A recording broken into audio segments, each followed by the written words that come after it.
I'll pretend you've asked a deep and meaningful question.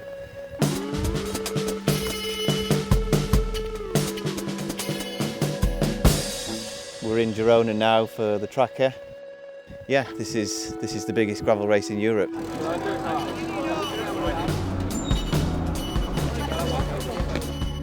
That's really deep, isn't it? What did he say? If you get a puncture, they'll pay off your mortgage, I heard. So is this made like in the samples room? Yeah. Cool. Thank you. Thank you so much.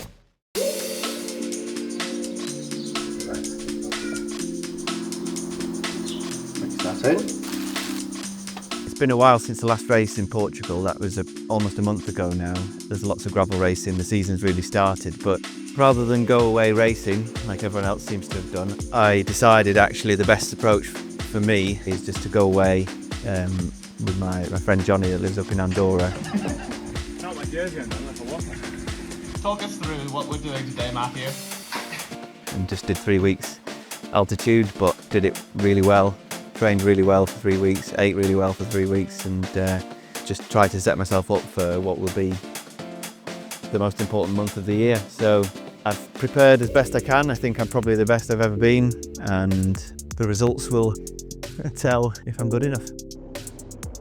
So we're just on Els Angels, climbed the day before TRAKA, and I'm halfway through my sort of openers session. So today I'm doing 4 times 3 minutes high torque efforts. So I'm doing 45 RPM, 370 watts, maybe 380 because I feel quite good. So I've been doing these since, well, all winter. So since November I sort of picked up proper training again. And I've probably done 1 session every 10 days since then. And yeah, the difference is amazing. I found it's really, really helped for for everything, but your seated power.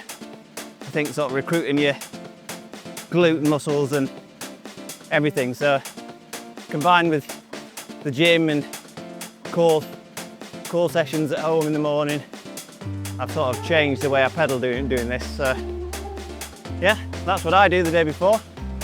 And 20 seconds and I've got 1 more to do. The bit that no one tells you about short cracks. You have to learn to push them.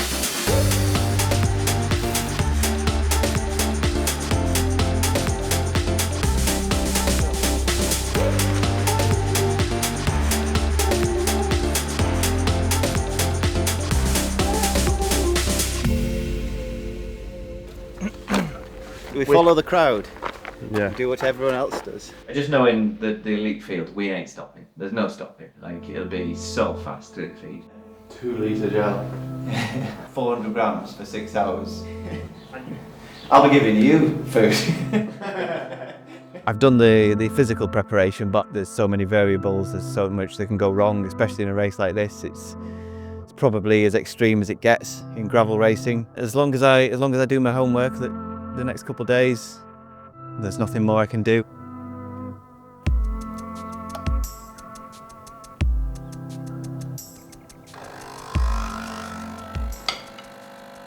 Basically, I've discovered rice. Johnny introduced me to it. It's amazing, you can get so much energy in and you don't feel so full. So I've just eaten another plate of rice to go with my 4 last night.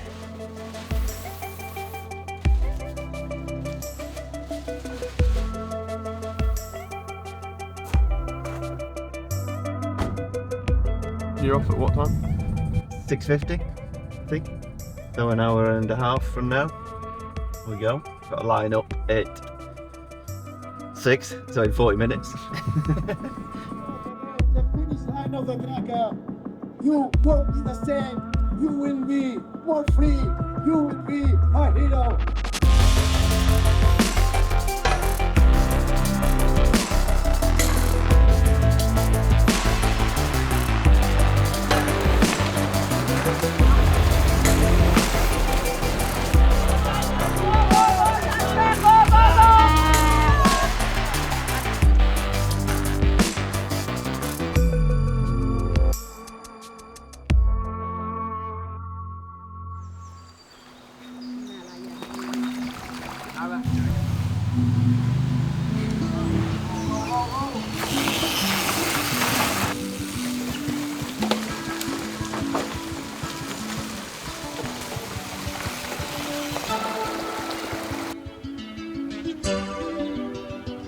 What's happened? I'll tell you at the finish. Oh, lovely. Okay. A little crash. Are you okay? Yeah, I'm totally fine. All right. As quick as I can. New King on the city! I think this race for me was a lot of wishful thinking to just turn up, having not raced for a while, on such a technical course, you know, having never even mountain biked. Yeah, if you think gravel cycling, it's probably not what you would imagine around here. It's some of it's obviously quite tame, but there's lots of proper rocky descents where there's one line or there's straight line across the top of all the obstacles. So obviously there's good mountain bike riders here, and they were setting the pace on the descents, so you either follow or you're out the race. The start was really good. Like it's promising. I felt so good. It's as hard as you're ever going to get for any bike race. I had 4 good hours of racing, and just a few mishaps on the flat section where you should have been recovering. Yeah, I had a little crash, which was almost nothing, but it's a 30-second gap you have to close. And then what else did I do? I had to chase a little breakaway, a dangerous breakaway. The flat section became a little interval section. The other mistake was I attacked with Magnus, the other guy on a factor. I just followed him, I wasn't on the front, and then he just went, oh, wrong way, and somehow instantly did a U-turn, so I ended up in the red on my own somehow, having attacked the wrong way. That was just not ideal. And then when it came to the hard section again, after the feed zone, I didn't have the legs. I can't make excuses other than, you know, I didn't have that grunt anymore that you need, you know, when it's 15-20% on rocks. You're not just spinning your way out of that. You need to be able to cut your teeth and go. So yeah, the start was super early because obviously there's thousands of people here. So the elite race started at what was it, 6:40? So I've never done that before. That was fun. And you're like 3 hours in, you think, oh, it's breakfast time, and you've already been at 190 heart rate for 2 hours. But yeah, it was literally just steep climb, steep descent for 2 hours to start with, and to be honest, that suits me.